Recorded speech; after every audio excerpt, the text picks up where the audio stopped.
사실 그렇다고 하더라도 역사들이 한 능력이 중요하다. 공감하는 능력이라는 게 사실 역사들이 능력을 네. 하는 건데, 근데 싸움에 나서려면 그냥 싸울 수가 없다고 맞아요. 확실히 적으로 규정하지 않으면 싸울 수 없는 거다. 싸움 날 수 없다. 네. 하기도 하더라고요. 그러니까 뭐 세월호를 교통사고다 이렇게 얘기하는 분한테까지 우리가 감정이입해서 역지사지 해주긴 좀 어렵잖아요. 네. 그 제가 거기 있었으면 삿대질하고 싸웠을 거라고요. 너 이 자식 똑바로 해 이렇게 했을 거예요. 그러면 이제 막말했다고 또 신문에 났겠죠. 지금은 근데 뉴스 화면으로 보니까 혼자 중얼거려도 신문에 안 나요. 왜냐면 김재원 그 수석 부대표는 제 고등학교 5년 후배고요. 제가 나온 고등학교 5년 후배고요. 주호영 뭐 정책위 의장인가요? 그 양반은 2008년 총선 때 저하고 선거했던 사람이잖아요. 대구 수성구에서요. 저 개인적으로도 다 친구의 친구들이고 후배고 다 잘 알아요. 사석에서 만났으면 따귀를 쳤을지도 몰라요, 진짜. 욕하면서. 근데 이제 저 혼자 텔레비 뉴스 보면서 10원짜리, 100원짜리 욕을 해도 조선일보에서 취재를 못하기 때문에 절대 신문에 나지 않아요. 네, 그런 점이 요즘 행복한 이유 중에 하나가 되고 있죠.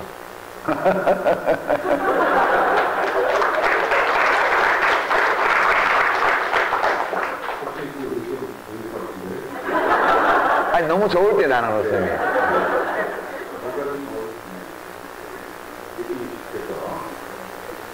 이런 식으로 몇 가지가 좀 네.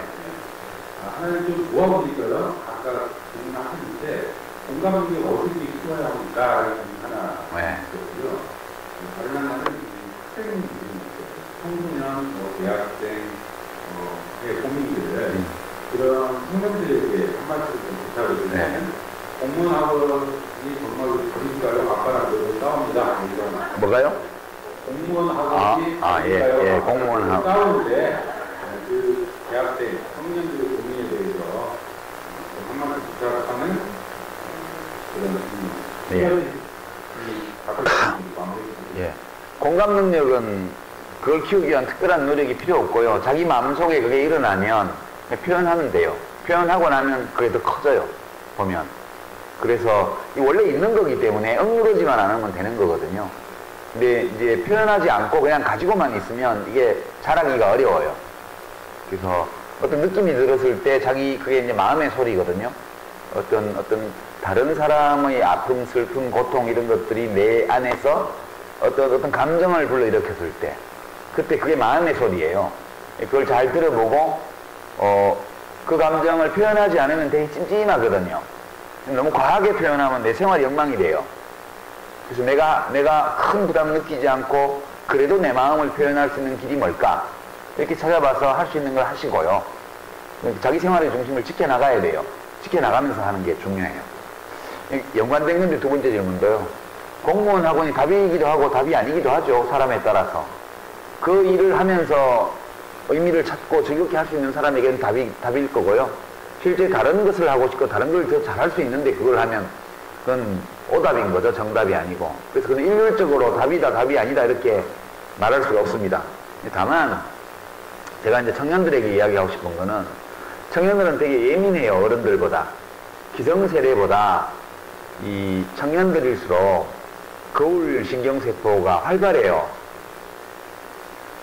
기성세대보다 훨씬 공감을 잘하고 공명을 잘하고 사람들과 이게 감정의 교류를 잘해요.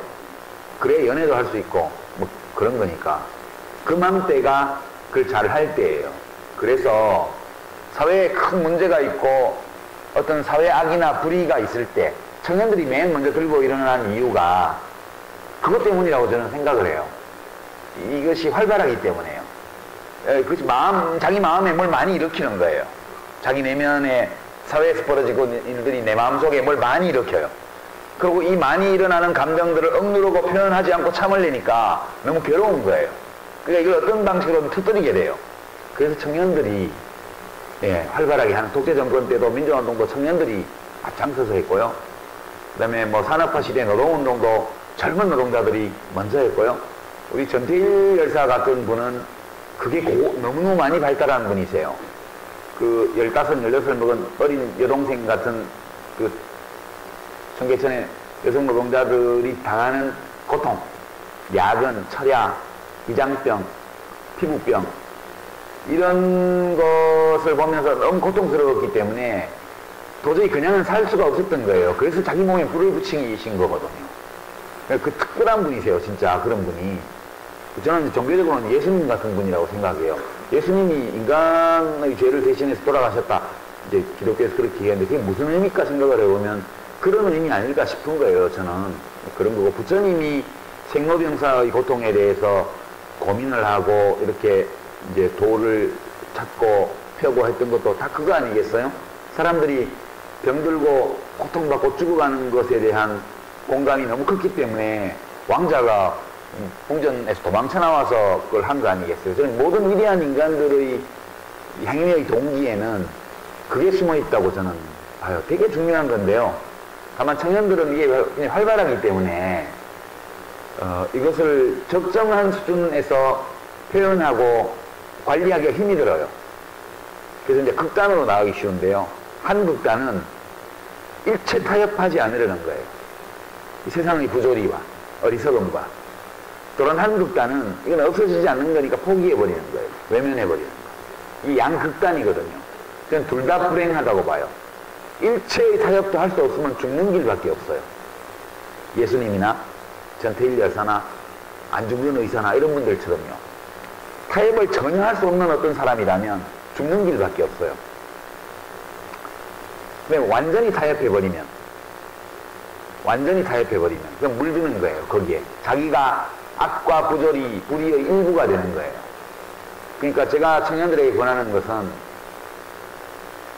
더불어 살되 물들지 말고,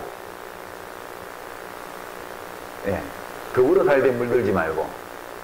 그러니까 부조리나 모순, 불의, 사회 악이 어느 날 갑자기 없어질 수가 없는 거기 때문에, 왜냐면 우리 인간이 그런 존재이기 때문에 그것이 완전히 없어지는 세상이라는 건 우리가 이룰 수 없어요, 그거는. 근데 그럼에도 불구하고 그것을 고쳐나가라는 노력이 의미 없는 거냐? 그게 아니고 그런 노력이 없을 때 우리 삶이 또 의미가 없는 거예요. 사실 우리 인생이 가지는 의미는 더 추하고 저열한 어떤 상태에서 그거보다는 좀 더 아름답고 더 훌륭한 상태로 나아가는 데 있는 것이지, 완전히 추악한 것과 완전히 아름다운 것 사이에 양자택일을 하는 게 아니라고 저는 봐요. 청년들은 제일 중요한 게 더불어 살아야 돼요. 이 악과 부조리와. 그러나 물들지 말아야 되고요. 그리고 자기가 할 수 있는 싸움을 하는 걸 포기하지 말아야 돼요. 그 긴장을, 그 사회적인 악과 부조리와 더불어 살면서도 물들지 아니하고, 그리고 야금야금 자기가 할 수 있는 만큼 그것들을 바꾸어 나가기 위해서 노력하는 이 긴장, 이것이 우리 삶에 의미를 부여하는 거기 때문에 이 긴장에 익숙해져야 되고요.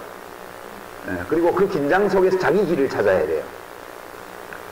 내가 잘할 수 있고 나에게 의미가 있고, 그리고 나에게 즐겁게 되도록 즐겁게 느껴지는 어떤 일을 찾아야 돼요. 그래서 그 일을 함으로써 내가 이 사회의 구성원으로서 내가 아닌 다른 누군가에게 필요한 존재가 되어줄 때, 그때 온전하게 사회 속으로 통합되어 가는 거거든요. 그러니까 내가 의미 있게 살려면 내가 아닌 다른 누구에게 필요한 일을 할 수 있는 능력이 있어야 돼요. 다른 누군가에게가 필요한 일을 해줄 수 있는 능력이 아무것도 없으면 혼자 존재할 수 있을지는 모르지만 다른 사람과의 관계 속에서 자기의 존재가 의미를 가질 수는 없어요. 그래서 이것도 황금률인데요. 누구에게인가 필요한 사람이 되어줘야 돼요. 필요한 무엇을 할 수 있는 능력을 가진 사람이에요. 그러니까 그 능력을 발휘할 수 있도록 하는데 필요한 준비, 그게 스펙이잖아요. 원래 스펙의 본연의 의미는 무슨 이력서에 쓸 수 있는 자격증이라든가 토플 점수라든가 이런 게 아니고, 자기가 사회에 다른 어떤 사람들에게 필요한 일을 해줄 수 있는 능력을 가진 사람임을 증명해 줄 수 있고, 또 실제 그 능력을 가지기 위해서는 꼭 해야 될 만한, 갖춰야 될 어떤 자격, 이런 게 자기에게 필요한 스펙이거든요. 그런 진정한 의미에서의 스펙을 쌓으면서 예, 20대 때는 그게 특히 되게 중요한 거거든요. 제 이 말씀은 여기 고등학생도 많은데 학교 공부가 의미 없어 보이고 이상한 걸 배우라고 하고 요구하지만 그래도 시험은 잘 봐야 돼요. 왜냐하면 운전을 잘해도 면허증이 없으면 무면허 운전이 돼요. 운전을 잘해도요. 그게 예, 세상과 타협하지 않으면 난 면허증 필요 없어. 나는 마음대로 운전할 거야. 잘할 수 있어. 이거 곤란해요. 그러나 면허증이 있다고 해가지고 그 존재의 의미를 보장받는 건 없어요. 실제 운전을 잘해야만 되거든요. 그래서 이게 무슨 의미가 있지? 왜 멍청하게 이런 걸 공부하라 그러지? 그런 게 많이 있더라도 사회가 그걸 요구할 때는 일정 부분까지 해주지 뭐. 가벼운 마음으로. 이걸 해준다고 죽는 것도 아닌데. 그 정도, 뭐 옛말에 쥐가 고양이 생각해준다는 말이 있잖아요. 불쌍해서 찍어본 분들 많아요. 여기 전주에도 한 10%는 찍어주지 않았어요? 네. 그러니까 불쌍해서 찍어줄 수 있는 거예요. 있는 거고. 왜냐하면 정책만 보고 투표하는 게 아니기 때문에. 그건 문재인 후보 찍은 분 중에도 시아버지 감으로 괜찮은 것 같아. 이래 생각하고 찍는 사람들도 있을 거 아니에요. 정책은 잘 모르지만 텔레비에 나와서 얘기하는 거 보니까 저런 시아버지 만났으면 좋겠어. 이렇게 생각하고 20대 여성들이 찍은 경우도 없다고는 말 못해요. 굉장히 이 동기는 다양한 건데 우리가 읽어내는 거는 그 모두를 감안할 때 적어도 문재인 후보는 급진적인 그런 정치인은 아니지만 무엇인가 지금의 현상에서 변화를 일으키기 위한 이야기를 해볼 수 있는 후보였고요. 박근혜 후보는 이야기가 안 되는 후보인데 사람들은 그걸 잘 모르더라고요. 제가 이야기가 전혀 안 된다고 말을 몇 번 했는데 저만 성격 이상한 놈처럼 비치고 진짜 산수도 못하고 그런다고 제가 일러 바쳤거든요, 그때. 근데 아무도 안 믿는 거예요, 산수를 못하리라고는. 예. 근데 정말 불통이잖아요. 지금 그분은 남하고 대화를 해본 적이 없이 산 분이에요. 영애로서 어릴 때부터 청와대에서 자란 분이고, 예. 그리고 우리 흔히 하는 연애도 안 해보신 분이고요. 가족도 물론 없죠. 그리고 무언가 시련을 극복하고 구박을 받으면서 역경을 헤치고 그걸 해본 적도 없어요. 그러니까 대통령 되시고 나서 토론하는 모습이 없잖아요. 기자회견도 회견문만 읽지 질의응답 없고요. 국민과의 대화 이런 것도 안 해요. 그냥 담화문만 발표하죠. 지금 보면 대통령이 없는 거나 마찬가지 상황이라고 저는 봐요. 대통령은 없는 거나 마찬가지고 상징적으로 박근혜 대통령이 앉아 계신 거고요. 해방 후에 정부 수립 이후에 60년 이상 대한민국을 지배해왔던 그 세력의 집합체들이 각자 역할을 나눠 맡아서 알아서 하는 거예요. 강원도 원주 상지대에는 김문기 씨를 복귀시키고, 그죠? 여기 광주 조선대학교에는 또 김아무개 씨 가족을 또 복귀시키고, 이런 게 박근혜 대통령이 하는 일이 아니에요. 그리고 이렇게 뭐 토크쇼 하던 어떤 할아버지를 뭐 공공기관에 감사로 보낸다든가, 이런 모든 일들은 대통령이 하시는 일이 아니고요. 그냥 박근혜 대통령은 그냥 청와대에 계신 거고, 그 60년간 대한민국을 발전시켰다고 주장하는 그분들의 복합체가 역할 분담해서 알아서 그냥 하는 거예요. 지금 제가 진단하기에는 대통령은 없는 거나 마치 비슷하다. 예. 슬픈 일이죠. 때로는 대통령한테 투정도 좀 하고, 대통령한테 욕도 좀 하고, 하소연도 좀 하고, 이렇게 해서 뭐가 되기도 하고 안 되기도 하겠지만, 그래도 그거 하는 재미가 있잖아요. 대통령 뽑아놓으면 욕도 해보고, 욕하면 무슨 반응도 나오고, 그래야 욕하는 재미도 있죠. 지금은 욕하는 재미도 없을걸요, 아마? 욕해봐야 아무 대꾸 없기 때문에. 예, 그런 것 같아요, 지금 봐서. 그런 거고, 이런 선택을 한 것은 다양한 이유가 있겠지만, 앞으로 남은 3년 반 동안 지난 1년 반 전의 선택이 어떤 의미였는지에 대해서 1번을 찍으신 분들도 생각 안 하지는 않을 거예요. 생각할 거라고 봐요. 예. 그렇게 저는 느낍니다. 제가 아직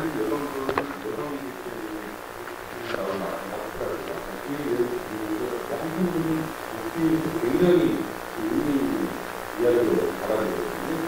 사실 여성 대통령이 나온다는 자체가 그냥 한국민의 인사회가 발전인 것 같습니다. 아, 예. 박근혜 대통령은 주민등록증에는 여자지만 정치적으로는 남자예요. 제가 볼 때는. 네, 그래서 그 이야기가 그렇게 대화를 못하는 여성을 본 적 있으세요? 이 남자라는 종은 진화가 느린 종이에요. 그래서 대화보다는 주먹이 가깝고 이런 이제 진화가 덜 된 종이고요. 영장류의 진화적 특성을 훨씬 더 높게 발휘하는 종이 여성이라는 종이에요.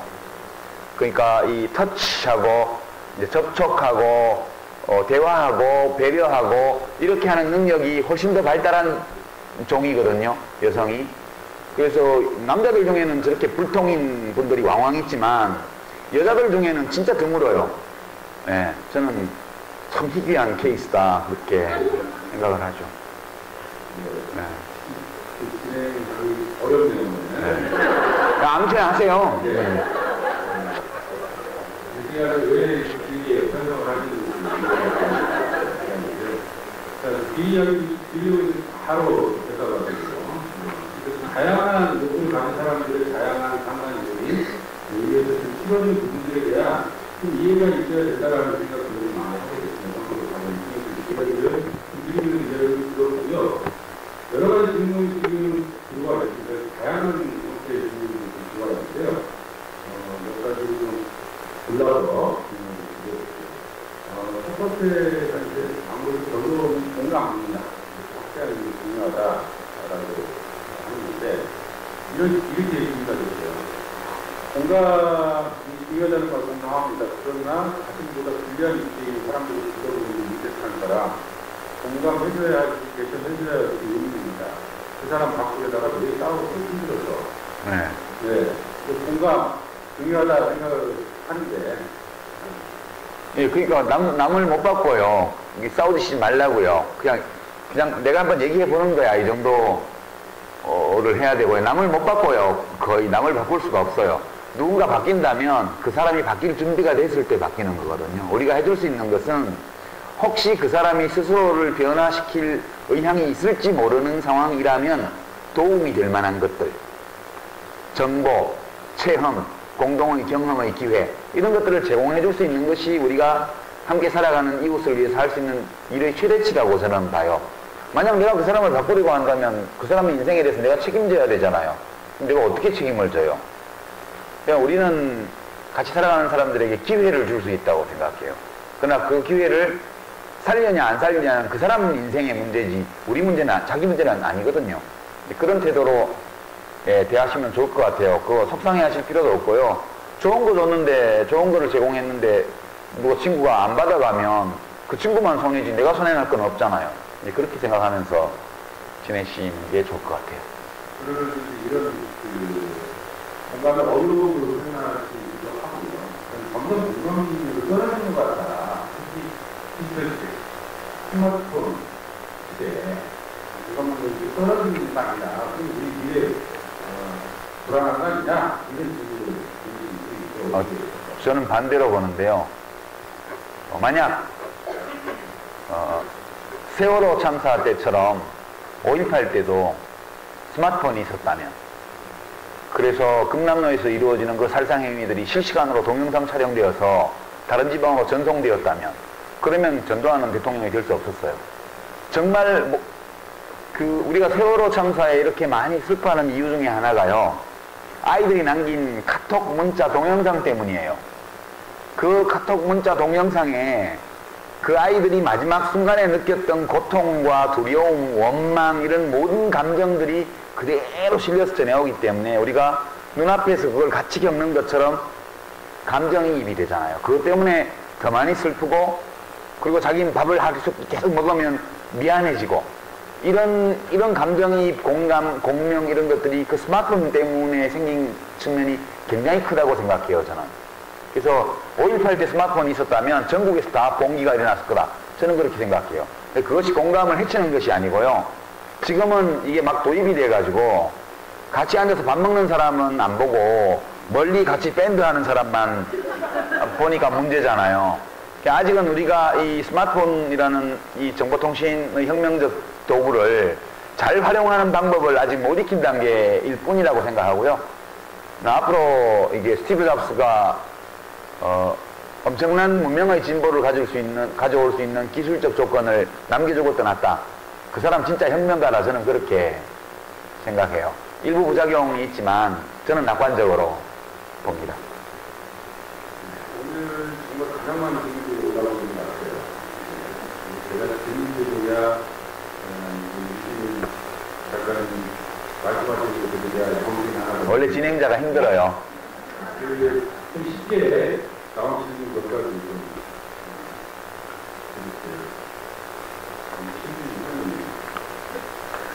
해외 농구 모임 비공식 특강 가능하신지요?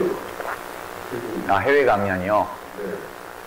어떤 분이 얘기하셨을까요? 해외 강연 말씀하시는 건가요? 아니면? 예. 아니, 저도 이제 호주나 뉴질랜드나 미국이나 뭐 영국 동포나 유학생들 쪽에서 왕왕 이메일이 옵니다. 와서 강연을 좀 해줄 수 있냐고. 저는 사실 나라 밖으로 여행하는 걸 별로 안 좋아하거든요.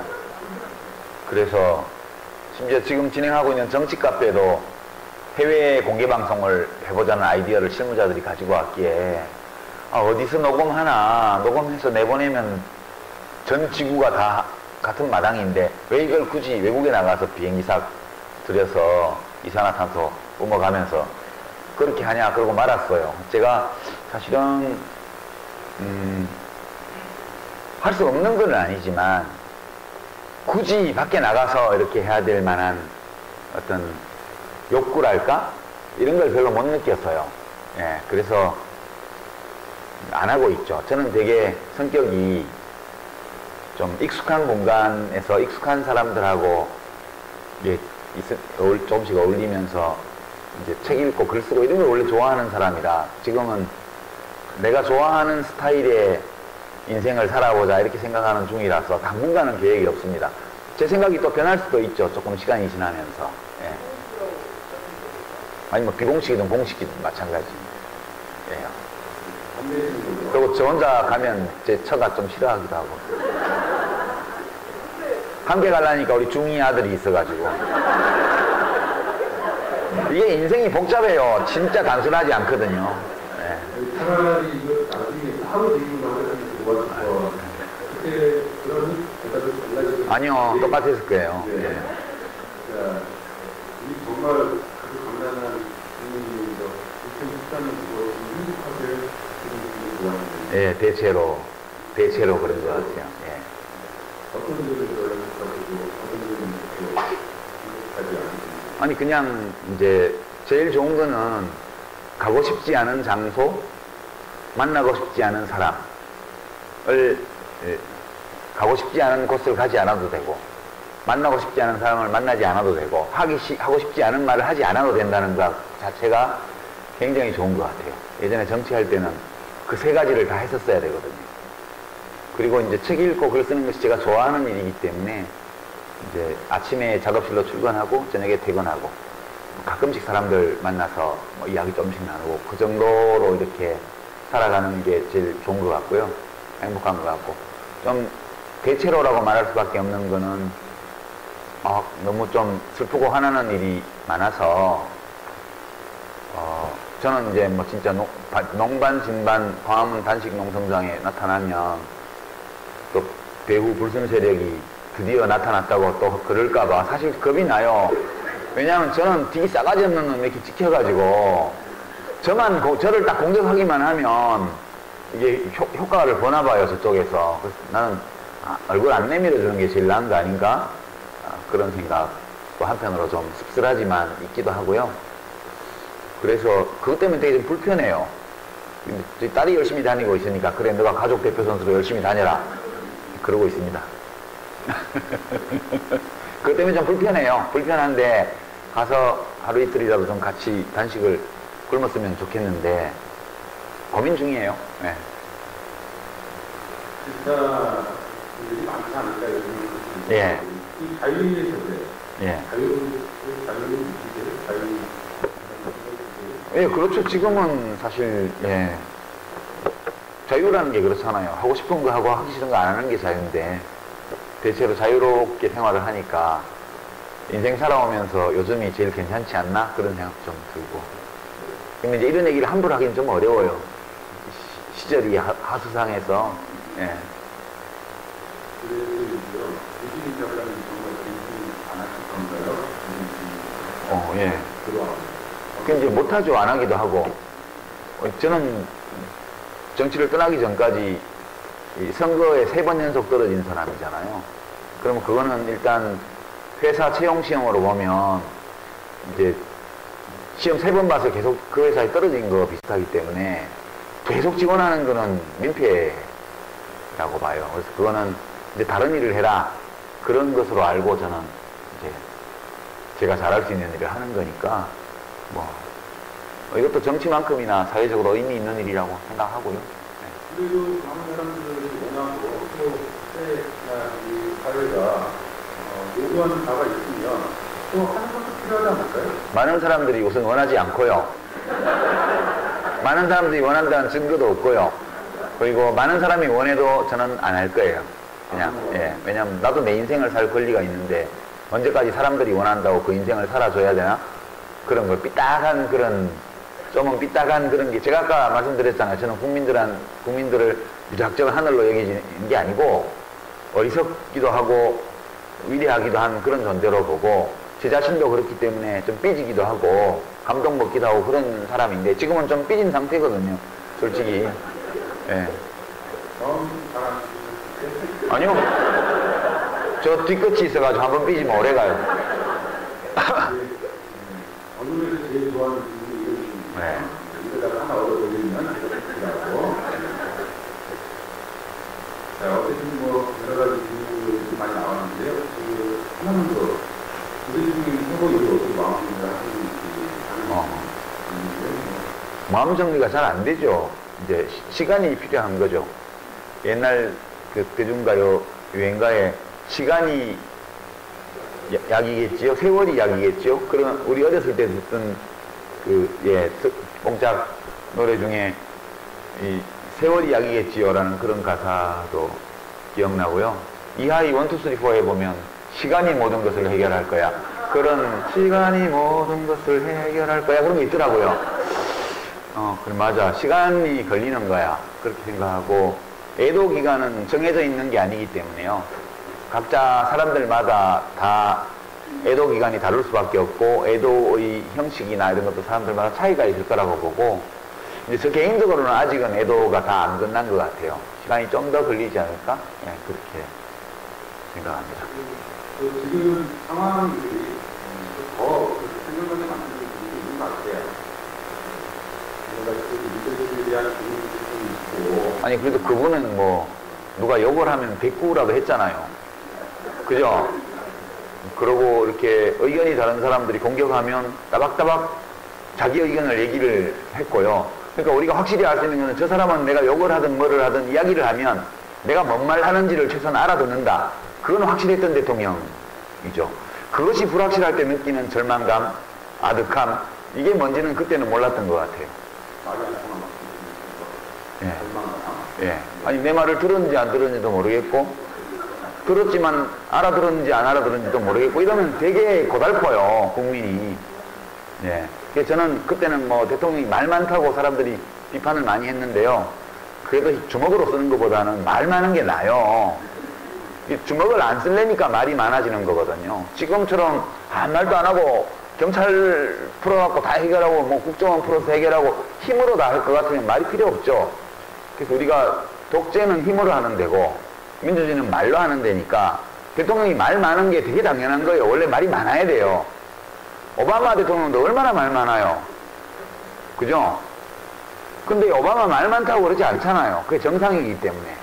근데 우리는 아직까지 대통령이 말이 많은 거에 대해서 임금님이 말 많으면 안 돼. 이런 식의 낡은 관념을 가지고 그걸 보는 측면이 많아서, 예. 그것 때문에 김대중 대통령도 말씀을 잘 하시는 분인데, 현직 계실 때 많이 아치셨잖아요. 참고, 말씀을 좀 적게 하시려고. 원래 따로 만나뵈면 김대중 대통령 한번 이게 딱 터지면 누가 끼어들지도 못해요. 노 대통령 같은 경우는 중간에 우리 막 끼어들었거든요. 아이, 대통령 그게 아니고요. 이러고 중간에 끼어들었는데, 김대중 대통령님은 딱 시작하면 누가 걷다가 감히 중간에 끼어들어가지고, 대통령 그게 아니고요. 이걸 어떻게 해요. 완전 어른이신데. 예, 근데 노 대통령도 그런 장점도 있으셨고, 뭐, 그렇습니다. 그런 거고. 지금이라 특별히 뭐 이런 시국에서 그리워지는 건 아니고 그분은 자기 인생을 자기 칼라대로 살다가 가신 분이기 때문에 그건 받아들여야 되고요. 다만 우리가 각자가 마음속에서 어떻게 얼마만한 기간 동안 애도를 해서 그 이별을 작별을 하느냐 그것만 남은 문제라고 저는 생각합니다. 네.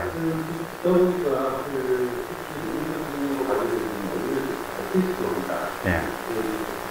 많았고 우리도 많은 사람들의 먹히죠. 네, 네. 그런 사람이 또 이 작가에 대한 평가 싸가지 없는 놈. 저는 제가 정기 은퇴한 직후에 한겨레 인터뷰 김대식 교수 하면서도 그랬어요. 저는 정치를 그만두지만 정치를 그만둔 후에도 오랫동안 싸가지 없는 놈이라고 욕을 먹을 거다. 언론은 계속해서 내 이름을 그 문제와 그 단어와 연관시켜서 계속 써먹을 거다. 뭐 어쩔 수 없다. 내 운명으로 알고 그러거나 말거나 신경 안 쓴다. 그렇게 말한 적이 있는데 진짜 그렇게 되더라고. 이제 정기 은퇴한 지 2년 다 돼가는데 좀 그만 좀 하지. 그런 생각도 한편으로 들고요. 예. 이 전문가들의 의견과 달라요. 빨간색이 예. 그거 이제 안 읽어봤는데 이제 누구 보고 싸가지 없다고 말하는 것도 싸가지 있는 건 아니죠. 저는 그렇게 생각해요. 근데 제가 정치하는 동안 무슨 막말을 한 적은 없어요. 이렇게 오해를 받거나 공격을 받을 소지가 있는 발언은 여러 차례 했는데 그건 제 주관이 그런 거니까 그렇게 됐던 거고요. 누구를 공개적으로 인신공격하거나 욕을 하거나 이랬던 적은 한 번도 없습니다. 여러분 기사 검색해 보십시오. 근데 좀 그런 것 같아요. 이게 장난이 아니네. 다만 저는 좀 그런 문제가 있었죠. 그러니까 제 생각을 약간은 극단적인 형태로 아주 강력한 형태로 이렇게 얘기를 하다 보니까 이제 저하고 의견 다른 분들이 제가 나를 인간적으로 무시하는 것 같아. 이런 느낌을 받으셨을 거라고 봐요. 더군다나 저는 그냥 국회의원이 아니고 현직 대통령하고 아주 친한 국회의원이라고 알려져 있었기 때문에 실제 그렇게 친한지 안 한지는 모르지만 그렇기 때문에 그거하고 연관지어서 더 겸손하게 낮춰서 이렇게 했었어야 되는데 저는 그런 걸 의식을 못하고 평소대로 한 거예요. 그게 이제 교만이죠. 저는 교만의 죄를 지은 건 있다고 생각해요. 예. 그게 그런 공격으로 돌아오는 거라고 보고요. 그 문제에 대해서는 진중권 교수 진단이 맞다고 봐요. 이제 그런 것도 강준남 교수 얘기한 것도 하나의 원인이 될 수 있죠. 공격의 빌미를 주니까. 근데 가장 근본적인 것은 그런 것도 하나의 원인이 되겠지만 가장 근본적인 것은 지금 야당이 우리 사회를 이렇게 만들어 나가겠다는 비전을 국민들에게 제대로 못 주고 있는 거. 예, 그게 제일 근본적인 문제라고 생각하고 예를 들어서요. 지금 비정규직 문제 같은 게 심각하고 참여정부 때 일정한 기대감을 가지고 비정규직법을 했는데 기업들이 그것을 법 취지대로 하는 게 아니라 악용해서 그걸 계속 비정규직을 연장하고 확대시키는 방식으로 악용을 했단 말이에요. 그래서 그때 우리가 입법을 했지만 기대와 달리 일부 한 3분의 1 정도 정규직 전환 효과는 났지만 3분의 1은 해고되고 3분의 1은 또 다른 형태의 비정규직으로 악용되고 있으니 이 입법으로는 부족하다는 사실이 확인되었다 이렇게 주장하면서 우리가 과거에 만든 법은 부족하다 더 강화하자 이렇게 해서 예를 들어서 뭐 300인 이상 사업장은 업종을 불문하고 비정규직 사용을 금지한다든가 국가 지방자치단체 학교 대학 이런 공공기관 그리고 비영리 법인 이런 데는 일체 간접 고용이나 비정규직 사용을 못하게 한다든가 이렇게 강력한 입법으로 이걸 막아나가야 되고요. 그리고 그렇게 하면 실업률이 조금 올라갈 거예요. 최저임금도 더 올리고 이렇게 하면 그러면 조금 늘어난 실업자는 고용보험을 확대 강화해서 재취업교육을 강화하는 식으로 해서 해야지 그 몇만 명 실업자 늘어나는 거 막으려고 2천만 명의 노동자를 다 고용불안에 떨게 하는 건 어리석은 일 아니냐 이렇게 주장하면서 비정규직이 또 팍팍 내고 그죠? 뭐 그렇게 하면서 우리 사회에서 지금 사회에서 우리 국민들의 삶을 괴롭히고 있는 여러 중요한 문제들에 대해서 과감한 입법안들을 내면서 그 메시지를 가지고 이제 여당과 싸우고 국민과 대화하고 이렇게 해나가면 풀어나갈 수 있다고 봐요 저는.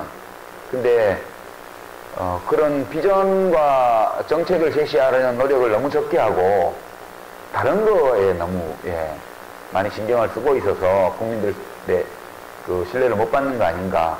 처음에는 국민들이 그 너무 과격하다 이렇게 또 종편이나 조중동에서 얘기할 거기 때문에 오해하더라도 그것이 옳다고 생각한다면 선거에 증언함이 있더라도 계속 그걸로 싸워 나가야 돼요. 근데 지금은 뭐 싸우는 게 없어요.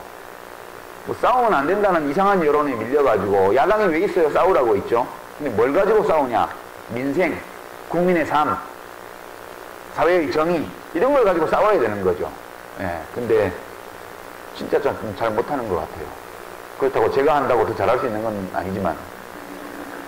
이 책에서 야당에 대해서 민주주의 역사에서 야당의 역할이라고 하는 것이 정의도 아니었고 부적도 아니었고 후이였다. 예. 정의와 부적을 열심히 싸우면 성과를 숨기고 쓰는 게 야당이다. 예. 이런 평가를 하고 있습니다. 네, 그게 맞죠. 그것이 현재도 문제되고 있다. 예, 지금 근데 후위 역할을, 후위라고 뭐라 그러는 게 아니고 호위 역할을 잘 못하는 거예요. 못한다. 예, 그러니까 세월호 진상규명만 해도 유가족들이 맨 앞에서 지금 단식 투쟁도 하고, 그 다음에 시민들이 와서 등록해서 동조단식도 하고, 각지에서 이제 행사도 열고, 서명운동도 받고 이렇게 하면 이게 주력이잖아요.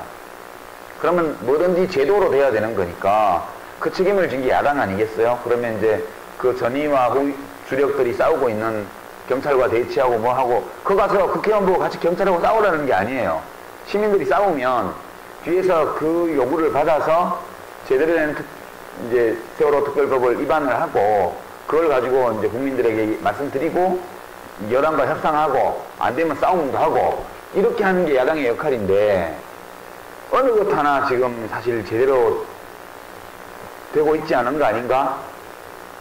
그런 아쉬움이 좀 있죠. 너무 욕만 하지 말고 격려도 좀 해주셔야 될 것 같아요. 네. 질문도 몇 가지 더 있는데요. 이 지금 사회에서 발생하는 여러 상황에 대한 질문들이 많이 있습니다. 네. 한국사 국정교과서 문제에 대해서 예. 우리 아이들이 어떤 역사관을 심어줘야 좋습니다. 이런 역사교과서 관련한 질문이 있습니다. 네. 그건 제 책을 읽어주시면 될 것 같아요. 청와대의 그런 현직 교사를 사전 국정에서 통과하는 위원회를 어떻게 보시는가 하는 질문들이 아, 예. 근데 자기 아버지처럼 하려는데 잘 안 되잖아요. 여러분 어제 규제개혁 2차 그 끝장 토론인가 하는 거 보셨죠? 그 좀 팍팍 푸세요. 뭐 누가 공격하면 제가 보호해 드릴게요. 대통령이 그러셨단 말이에요. 그거는 뭐 장관들한테 그렇게 하는 게 맞아요. 그래야 장관들이 소신을 가지고 하죠. 왜냐하면 뭐 사회적 무리가 빚어지고 시끄러워진다고 해갖고 장관을 자르거나 이럴 적이 많기 때문에 그거 중요한데, 문제는 이제 어떤 장관이 그래보면 내년부터 한번 추진하도록 해보겠습니다. 이렇게 대통령이 왜 내년이에요? 이렇게 입법이 필요합니다. 그러잖아요. 그러니까 입법이 필요한 규제개혁이 많기 때문에 그 대통령이 마음을 먹는다고 해가지고 아무 규제나 그렇게 막 없앨 수 있는 게 아니에요. 왜냐하면 현행 규제들은 법률에 의해서 생겼거나 법률의 위임을 받아서 대통령령으로 생겼거나, 또는 이제 대통령의 근거를 두고 이제 부령이나 혹은 그 각 부처의 지침이나 뭐 이런 걸로 시행규칙이나 이런 걸로 생겼거나 해서 다 법적 근거가 전부 다 있는 규제예요. 그냥 장관이 못하게 하는 게 아니라고요. 대형 규제, 덩어리 규제들은 전부 법률과 관련이 있어요. 최소한 법률의 위임 규정이라도 강화하는 조처를 안 하고는 안 되는 거예요. 지금 의료기관 부대사업 확대하면서 영리자회사 세워가지고 막 부대사업 범위를 막 의료기기 판매, 뭐 약품 구입 이런 거까지 열어주는, 약 사고 의료기기 사는 거는 부대사업이 아니잖아요. 그거는 의료기관의 본업이잖아요. 이 이야기는 지금 의료법을 못 고치니까 국회에서 시행규칙을 개정해가지고 법을 무력화시키는 식으로 하고 있는 거거든요. 저거는 이제 헌법재판소로 다 가지고 가야 돼요, 나중에. 그러니까 지금 법을 개정하려면 국회에서 논의를 해야 되고, 논의를 하게 되면 공청회도 해야 되고, 언론의 비평도 받아야 되고, 국민 여론도 수렴해야 되고, 업계나 전문가들의 의견도 받아야 되고, 이렇게 해서 풀 수 있는 거는 풀고 이래야 되는데, 옛날 그 박근혜 대통령의 아버지 박 대통령이 하실 때는 대통령 말이 법이기 때문에 그때는 딱 무슨 회의 소집해갖고 보고받고 해 그러면 임자가 해 그러면 그냥 그 임자가 돼서 그냥 하는 거예요. 법 개정이고 뭐고 그냥 다. 국회에 가면 공화당 3분의 1 유신정후에 대통령이 임명한 국회의원 3분의 1, 이렇게 3분의 2가 여당 국회의원이 있기 때문에 그냥 아무 법이나 정부에서 만들어서 국회에 보내기만 하면 그냥 의장이 소집해서 야당이야 있거나 치면 법이 다 통과되니까 그때는 대통령이 정권들을 모아놓고 임자 말해봐 그거 금년부터 당장해 내년은 뭐 내년이야 그럼 금년부터 되는 거예요. 지금 안 되거든요. 박근혜 대통령이 자기가 지금 다스리고 있는 이 나라는 아버지가 다스리던 30년 전하고는 전혀 다른 나라가 되었다는 사실을 뚜렷이 인지 못하고 있는 걸로 보여요. 그냥 말하면 대통령이 말하면 다 되는 줄 알아요. 안 되거든요. 안 되거든요. 그 점을 제가 확실하게 말하고 싶은데 전화통화가 안 되네.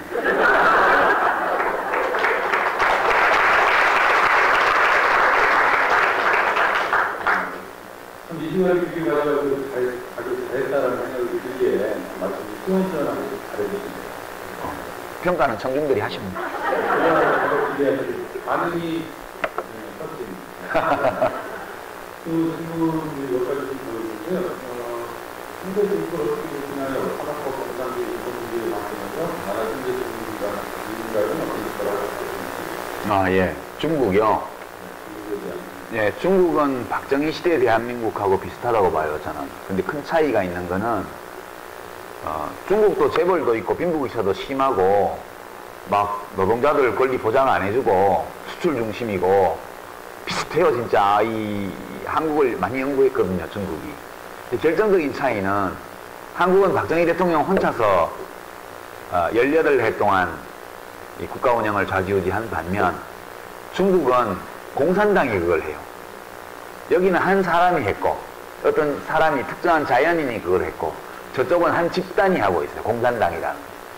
요새 이제 시진핑 주석이 막 억수로 센 막 관리들을 막 부패로 잡아놓고 막 방송 진행자도 잡아가고 막 난리잖아요. 부패 청산한다고. 중국 사회 전체가 부패인 옆에 빠져 있는데 몇 사람 손댄다고 뭐 달라지겠어요. 그렇지만 너무 심해졌기 때문에 제어라도 하지 않으면 안 된다 하는 판단 때문에 그렇게 되는 것 같아요. 되는 것 같은데 그래도 한 자연인이 18년 동안 또는 전두환 씨까지 하면 25년 동안 하는 것보다는 그래도 공산당이라는 조직이 하는 게 나아요. 그래도 이북처럼 자식한테 내리는 건 아니잖아요. 이북이 최악이거든요. 한 사람이 몇십 년 하는 게 되게 안 좋은 거고 몇십 년을 하고 나서 그 자식한테 내리는 건 진짜 최악이고요. 그래도 중국처럼 공산당이라는 조직이 있어서 여기서 청년 시절부터 훈련받고 검증받고 이렇게 해서 단간부로 쭉 올라와서 최고 권력자 지위까지 올라가면 거기는 엉터리는 없어요. 최소한. 우리는 선거에서 뽑으니까 엉터리도 있잖아요.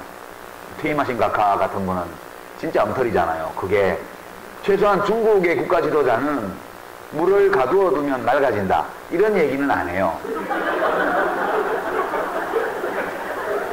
진짜 물을 가둬두면 물그릇을 키워서 큰 통에다가 물을 담아놓으면 물이 안 썩는다 이런 진짜 무식한 얘기는 중국의 지도자들은 절대 하지 않아요.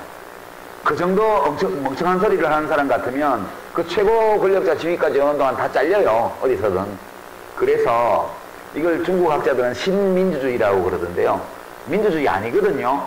민주주의는 아니고 독재예요. 공산당 일당 독재. 근데 이 독재 정권을 유지하는데 필수적인 권력의 핵심 자리에 누구를 세우냐 이 문제를 자기들끼리 민주적으로 하는 거예요. 그죠? 좀 웃기잖아요. 독재를 하는데 독재를 하는 권력 집단 안에서 민주주의가 살아있어요.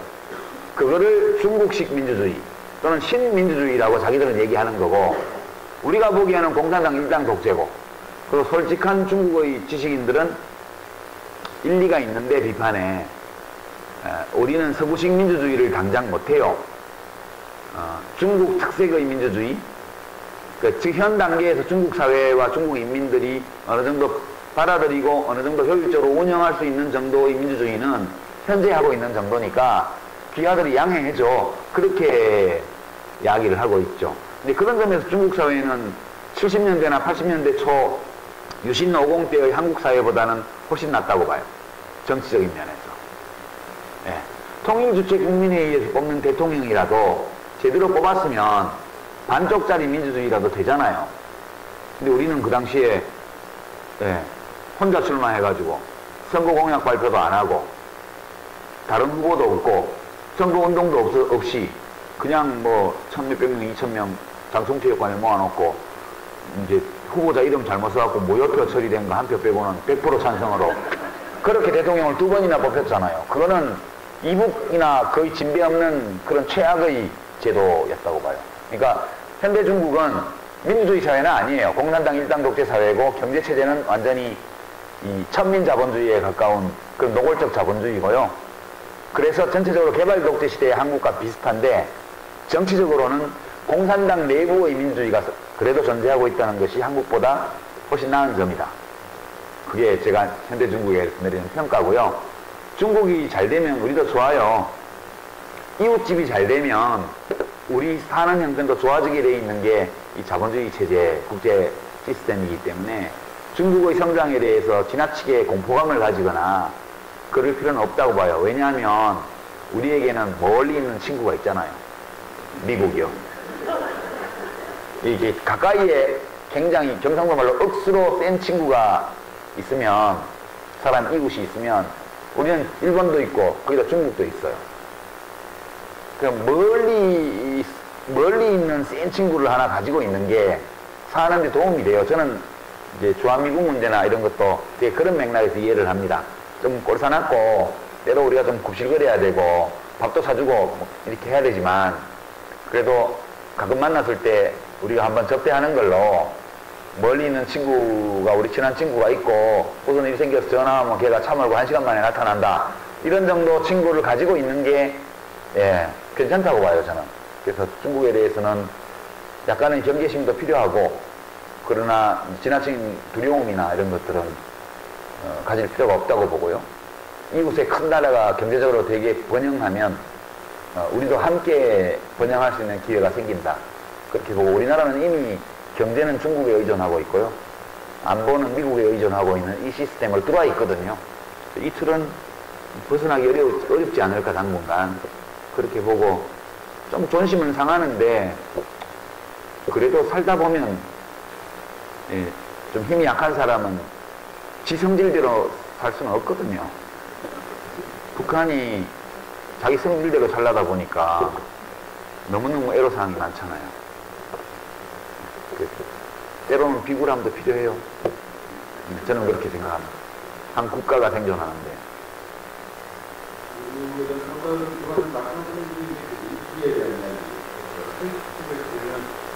그런 의문 가운데 하나 있는데요. 사회부에서 10월 6일까지 민주주의의 내각 그리고 6월 항쟁자들은 이제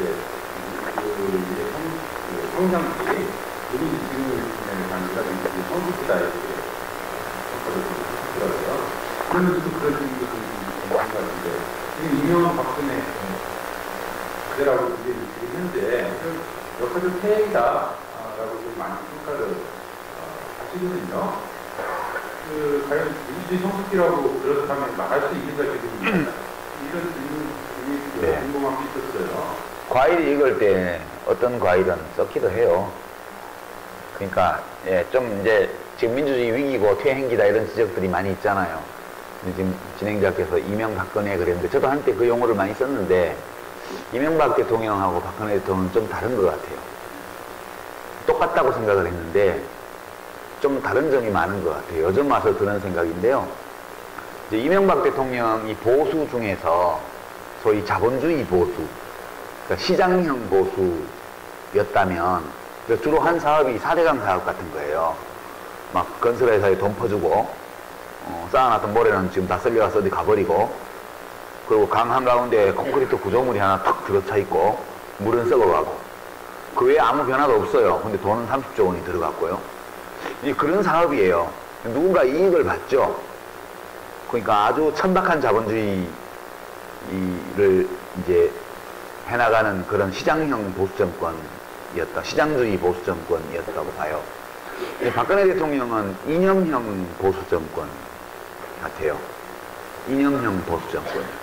그러니까 이명박 대통령은 말이 안 되는 정책이지만 그래도 4대강 사업 같은 걸 했어요. 그 사업 내용이 말이 안 돼서 그런 거지. 뭘 하긴 했다고요. 그것마저 안 했으면 뭐가 남았겠어요. 근데 박근혜 대통령이 하는 걸 보면 아무것도 하는 건 없는 것 같아요. 지금 하고 있는 유일한 거는 부동산 투기를 조장하는 정책. 그 한 가지만 딱, 그러니까 그 은행 빚을 얻어쓸 수 있게 그 신용규제, LTV, DTI 이런 신용규제를 풀어줬고요. 기준금리를 0.25% 내렸고요. 그 다음에 빚내서 집 사가지고 그 집값이 빚낸 액수만큼 안 되면 돈 안 갚아도 된다는 그런 집 도로 은행에 돌려버리면 그만이라는 유한책임 부동산 매입제도 이런 거 갖고 들어오고 있고요. 그 다음에 재건축 규제 풀어줬고요. 전부 얕은 이 과거 버블 세븐 지역으로 일컬어지던 부동산 투기 지역에 부동산 값을 올리는 정책 하나만 확실하게 뭔가를 한다고 할 수 있는 정책이고 나머지는 아무 정책이 없어요, 지금. 반면 박정희 장군 전역 기념탑도 올라가고요. 저 철원에. 그리고 북한하고는 지금 그거잖아요. 박 대통령 때하고 똑같아요. 니들이 적화야욕을 포기하고 우리에게 귀순하면 밥은 먹여주마. 이런 식의 정책이에요. 그리고 국내적으로 봐도 이제 민주주의 제도 자체를 없애는 건 없는데 본인이 민주적 과정과 절차를 하나도 안 하잖아요. 대화를 안 해요. 민주주의는 대화인데 아예 대화를 안 하고 입을 닫았고, 그리고 이제 통합진보당 위헌 정당 소송을 해갖고 지금 헌법재판소에 왔다 갔다 하고 있고 되게 이런 국면이에요, 지금. 그리고 특전사 어저께 보니까 난데없이 무슨 포로체험이야. 포로체험 영화 보면 두건 씌우고 이렇게 요즘 참수 동영상 같은 거 보면 다 그렇게 하잖아요. 근데 공기 통하는 주머니를 씌워야지. 세상에 공기가 안 통하는 폴리에스테르 재질의 주머니를 씌워서 1시간 반 동안 손발 묶어서 엎드리게 해놨다는 게 상상이 안 되는 거예요. 그것도 금년에 시작했다 그러잖아요. 이 모든 것들이 박근혜라는 한 자연인이 대통령으로 앉아있는 동안 대통령의 존재를 알 수 있는 어떤 정책은 없고, 다만 이 대통령을 탄생시킨 모든 세력들의 연합체를 대표하는 어떤 사람들이 권력기관의 요소요소에 앉아서 옛날 박정희 정권 시대에 있었던 것과 비슷한 느낌을 불러일으키는 어떤 제도, 행동양식, 문화 이런 것들을 계속 되살려내는 과정에 있다는 거예요. 그래서 이것을 저는 이제 이념보수였던 것 같다. 이제 세월이 많이 갔기 때문에 그런 이념보수는 다시 안 나타날 거다. 그렇게 생각을 했었는데, 그래서 이제 이명박근혜 정권이라는 말을 썼는데, 이명박 정권과 박근혜 정권은 다른 것 같아요. 저는 그렇게 생각하고, 이게 민주주의 퇴행은 아니고요. 다만 민주주의가 제대로 작동하지 않는 거다. 퇴행과 어떻게 좀 다른지는 모르겠지만, 무슨 인권위원회를 없애지는 않지만 없애면 퇴행이에요.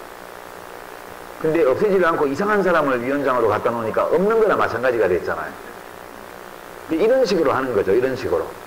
그렇지만 제도를 없앤 게 아니기 때문에 인사권자가 바뀌면, 대통령이 바뀌면 이런 것들은 금방 복구가 돼요.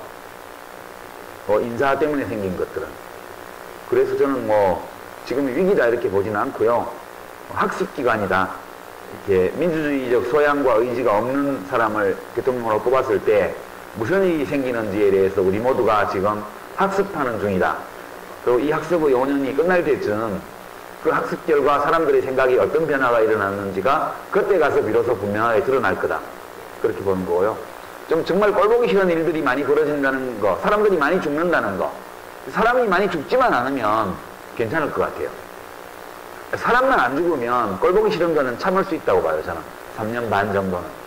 근데 사람이 사방에서 너무 많이 죽어서 이제 좀 제발 딴 거는 하지 말고 박근혜 정부가 안전점검과 이 국민 생명을 지키기 위한 그런 사업, 이것만 열심히 3년 반 동안 하면 굉장히 복받을 것 같다는 생각이 들어요. 딴 거 하려다 보면 계속 사람이 죽는 일이 벌어지지 않나. 그런 걱정이 좀 많이 됩니다. 아니, 아무것도 안 하면 안 돼요. 사람을 살리기, 사람 죽는 걸 막기 위한 일들은 해야 되겠죠. 전체적으로 그런 느낌이 있어요.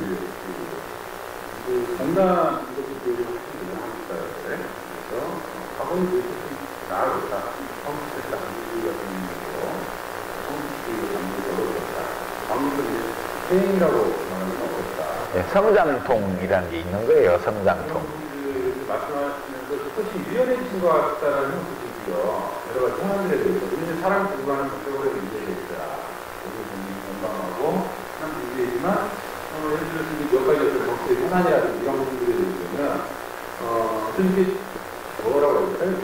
폭이 커졌다고 해야 되나? 아, 그게 아니고요. 네. 사람이 어떻게 변해요? 안 변하죠. 근데 제가 어떻게 갑자기 커지겠어요? 그게 아니고, 여유가 많이 생기지. 정치를 할 때는 당에 있잖아요. 당은 패거리 당자잖아요. 정치는 패거리와 패거리가 맨날 싸우는 게 정치예요. 나도 패거리에 속해 있기 때문에 안 싸울 수가 없는 거예요. 그게 제가 이제 주로 이제 한나라당 상대로 그 당시에 싸우는 일을 많이 해가지고 막 저쪽도 총을 쏘고 나도 총을 쏘다 보니까 제가 오발해가지고 우리 막사 창문도 깨고 몇 번 그랬단 말이에요. 제가 일부러 거기 쏜 건 아니에요. 근데 이제 막 전투가 격렬하게 벌어져가지고 막 쏘다 보니까 이게 오발도 나고 이게 뭐 흥분해갖고 쏘다 보면 또 총구가 딴 데로 돌아가가지고 이상하게 우리 막사의 유리창도 깨고 이런 건데 그러다 보니까 이제 눈뾰족하다, 극단적이다 그렇게 바뀌었죠. 근데 이제 돌격 때는 그렇게 할 수밖에 없는 거예요. 근데 지금은 이제 전역해가지고 후방에서 전사 연구 이런 거 하면서 이렇게 보내고 있잖아요. 그러니까 이제 사람들이 막 지금 전방에서 막 총 쏘면 싸우는 사람들이 막 어쩌고 저쩌고 하면 제가 이따가 어이 그건 꼭 그런 건 아니고 말이요. 그건 좀 이런 각도에서도 볼 수 있는 거 아니요? 그냥 입지가 달라져서 그러는 거예요. 그러니까 저도 정치를 안 하고 계속 평론만 했으면 저 사람 부드럽고 포용력 크고 엄청 훌륭한 사람이다 이런 말 들었을지 몰라요. 괜히 싸우는 정치인들을 너무 욕하지 마시고요. 그게 정치예요. 네. 그리고 이제 욕먹고 가면 싸우는 놈은 욕먹고 가면 싸우고 그리고 이제 인품 잡으면서 인기 얻어서 뒤에서 마무리할 사람은 또 그걸 하는 게 일이고 다 필요한 거예요. 그렇게 막 전방에 나가서 총 쏘는 사람도 필요하고 후방에서 가끔 대포나 한 대씩 쏘면서 이제 앞에서 전투 벌여서 점령하고 하면 가서 깃발 꽂고 폼 잡는 사람도 필요하고 다 그런 거거든요. 다 똑같지가 않은 거예요. 그래서 저는 제가 했던 역할에 대해서 별 불만 없고요. 지금 좀 다르게 보이는 거는 사람이 바뀌어서 그런 게 아니고 그냥 입지가 달라진 거예요. 지금은 덕담해도 괜찮아요. 얼마나 좋아요, 나가서 덕담하면. 사실 그렇다고 하더라도 역지사지 하는 능력이 중요해요. 공감하는 능력이라는 게 사실 역지사지하는 능력을 네. 하는 건데 근데 싸움에 나서려면 그냥 싸울 수가 없다고 맞아요. 확실히 적으로 규정하지 않으면 싸울 수 범위로 싸움 가질 수 없다. 네. 하기도 하더라고요. 그러니까 뭐 세월호를 교통사고다 이렇게 얘기하는 분한테까지 우리가 감정이입해서 역지사지 해주긴 좀 어렵잖아요. 네. 그 제가 거기 있었으면 삿대질하고 싸웠을 거라고요. 너 이 자식 똑바로 해 이렇게 했을 거예요. 그러면 이제 막말했다고 또 신문에 났겠죠. 지금은 근데 뉴스 화면으로 보니까 혼자 중얼거려도 신문에 안 나요. 왜냐면 김재원 그 수석 부대표는 제 고등학교 5년 후배고요. 제가 나온 고등학교 5년 후배고요. 주호영 뭐 정책위 의장인가요? 그 양반은 2008년 총선 때 저하고 선거했던 사람이잖아요. 대구 수성구에서요. 저 개인적으로도 다 친구의 친구들이고 후배고 다 잘 알아요. 사석에서 만났으면 따귀를 쳤을지도 몰라요, 진짜. 욕하면서. 근데 이제 저 혼자 텔레비 뉴스 보면서 10원짜리, 100원짜리 욕을 해도 조선일보에서 취재를 못하기 때문에 절대 신문에 나지 않아요. 네, 그런 점이 요즘 행복한 이유 중에 하나가 되고 있죠.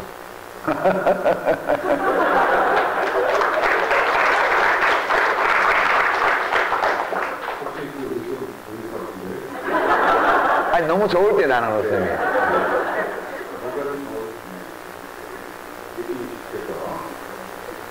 이런 식으로 몇 가지가 좀 구체적인 네. 하나는 좀 모아보니까요. 아까 질문하셨는데 공감이 어떻게 풀어야 합니까? 하나 네. 있거든요.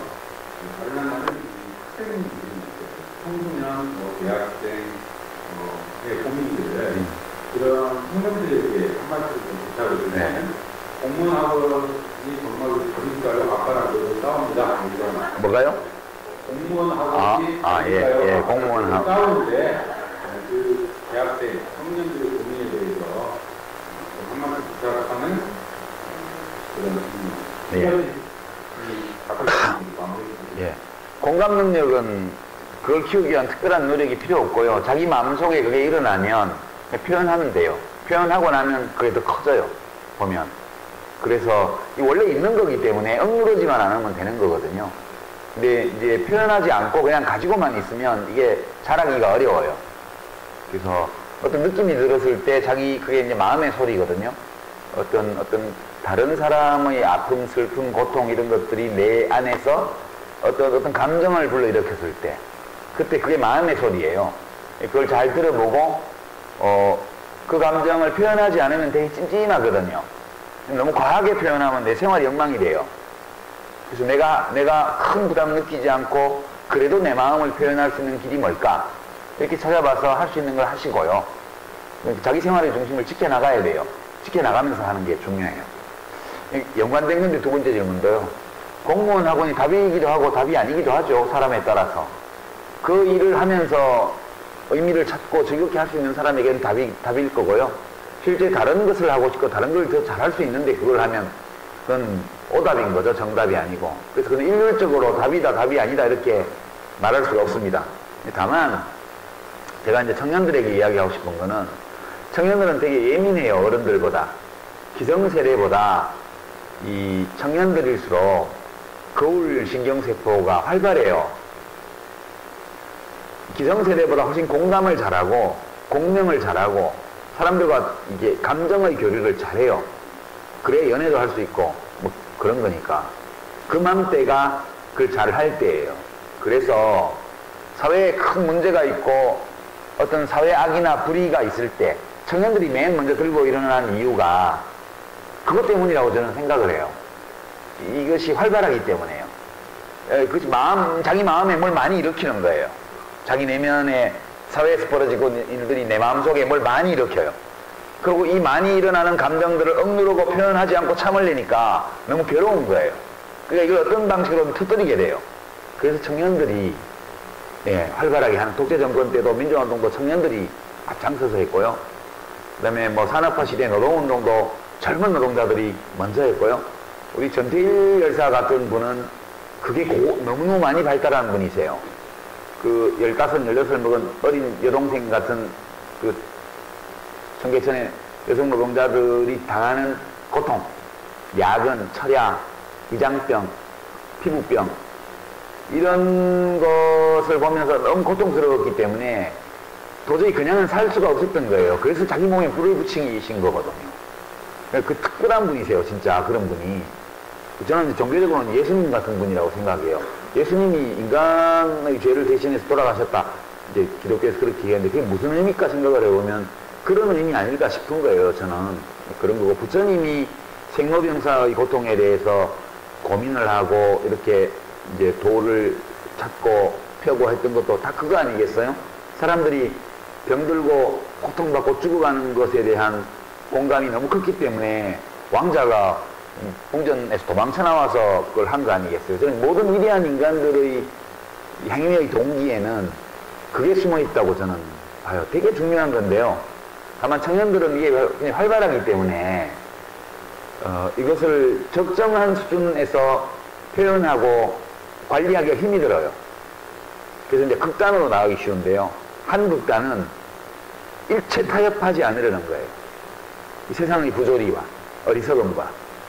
또는 한 극단은 이건 없어지지 않는 거니까 포기해버리는 거예요. 외면해버리는 거예요. 이 양극단이거든요. 저는 둘 다 불행하다고 봐요. 일체의 타협도 할 수 없으면 죽는 길밖에 없어요. 예수님이나 전태일 열사나 안중근 의사나 이런 분들처럼요. 타협을 전혀 할 수 없는 어떤 사람이라면 죽는 길밖에 없어요. 근데 완전히 타협해버리면 그냥 물드는 거예요. 거기에 자기가 악과 부조리, 불의의 일부가 되는 거예요. 그러니까 제가 청년들에게 권하는 것은 더불어 살되 물들지 말고, 더불어 살되 물들지 말고. 그러니까 부조리나 모순, 불의, 사회 악이 어느 날 갑자기 없어질 수가 없는 거기 때문에. 그냥 우리 인간이 그런 존재이기 때문에 그것이 완전히 없어지는 세상이라는 건 우리가 이룰 수 없어요, 그거는. 근데 그럼에도 불구하고 그것을 고쳐나가라는 노력이 의미 없는 거냐? 그게 아니고 그런 노력이 없을 때 우리 삶이 또 의미가 없는 거예요. 사실 우리 인생이 가지는 의미는 더 추하고 저열한 어떤 상태에서 그거보다는 좀 더 아름답고 또 훌륭한 상태로 나아가는 데 있는 것이지 완전히 추악한 것과 완전히 아름다운 것 사이에 양자택일을 하는 게 아니라고 저는 봐요. 청년들은 제일 중요한 게 더불어 살아야 돼요. 이 악과 부조리와. 그러나 물들지 말아야 되고요. 그리고 자기가 할 수 있는 싸움을 하는 걸 포기하지 말아야 돼요. 그 긴장을 그 사회적인 악과 부조리와 더불어 살면서도 물들지 아니하고 그리고 야금야금 자기가 할 수 있는 만큼 그것들을 바꿔나가기 위해서 노력하는 이 긴장, 이것이 우리 삶에 의미를 부여하는 거기 때문에 이 긴장에 익숙해져야 되고요. 그리고 그 긴장 속에서 자기 길을 찾아야 돼요. 내가 잘할 수 있고 나에게 의미가 있고 그리고 나에게 즐겁게 되도록 즐겁게 느껴지는 어떤 일을 찾아야 돼요. 그래서 그 일을 함으로써 내가 이 사회의 구성원으로서 내가 아닌 다른 누군가에게 필요한 존재가 돼줄 때 그때 온전하게 사회 속으로 통합되어 가는 거거든요. 그러니까 내가 의미 있게 살려면 내가 아닌 다른 누구에게 필요한 일을 할 수 있는 능력이 있어야 돼요. 다른 누군가가 필요로 하는 일을 해줄 수 있는 능력이 아무것도 없으면 혼자 존재할 수 있을지는 모르지만 다른 사람과의 관계 속에서 자기의 존재가 의미를 가질 수는 없어요. 그래서 이것도 황금률인데요. 누구에겐가 필요한 사람이 돼줘야 돼요. 필요한 무엇을 할 수 있는 능력을 가진 사람이에요. 그러니까 그 능력을 발휘할 수 있도록 하는데 필요한 준비, 그게 스펙이잖아요. 원래 스펙의 본연의 의미는 무슨 이력서에 쓸 수 있는 자격증이라든가 토플 점수라든가 이런 게 아니고 자기가 사회에 다른 어떤 사람들에게 필요한 일을 해줄 수 있는 능력을 가진 사람임을 증명해 줄 수 있고 또 실제 그 능력을 가지기 위해서는 꼭 해야 될 만한 갖춰야 될 어떤 자격, 이런 게 자기에게 필요한 스펙이거든요. 그런 진정한 의미에서의 스펙을 쌓으면서 20대 때는 그게 특히 되게 중요한 거거든요. 제 이 말씀은 고등학생도 많은데 학교 공부가 의미 없어 보이고 이상한 걸 배우라고 하고 요구하지만 그래도 시험은 잘 봐야 돼요. 왜냐하면 운전을 잘해도 면허증이 없으면 무면허 운전이 돼요. 운전을 잘해도요. 그게 세상과 타협하지 않으면 난 면허증 필요 없어. 난 마음대로 운전할 거야. 잘할 수 있어. 이거 곤란해요. 그러나 면허증이 있다고 해가지고 그 존재의 의미를 보장받는 건 없어요. 실제 운전을 잘해야만 되거든요. 그래서 이게 무슨 의미가 있지? 왜 멍청하게 이런 걸 공부하라 그러지? 그런 게 많이 있더라도 사회가 그걸 요구할 때는 일정 부분까지 해주지 뭐. 가벼운 마음으로. 이걸 해준다고 죽는 것도 아닌데 그 정도로 가볍게 처리하고 해줘버려요. 사회가 이상하게 요구하는 건. 청년들도 일정 부분은 20대들도 의미 없어 보이지만 사회의 고정관념이나 제도나 이런 것들이 요구하는 것들이 있어요. 해줄게 그래. 내가 원래 하려는 건 이게 아니야. 그렇지만 니들이 내가 그 일을 하는데 이걸 요구하니까 해주지 뭐. 그냥 뭐 내가 시간 1년, 2년 정도 별 의미는 없지만 니들한테 맞추려고 내가 해준다.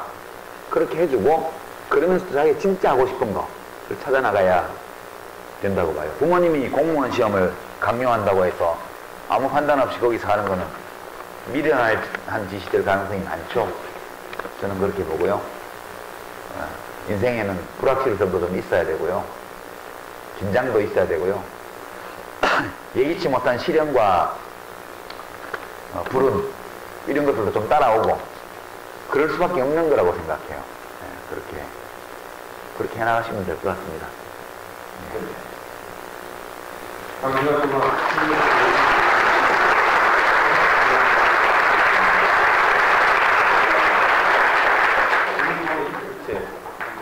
감사합니다. 열어봐도 되겠죠? 오. 여러분들은 앞에 두 분이 그래서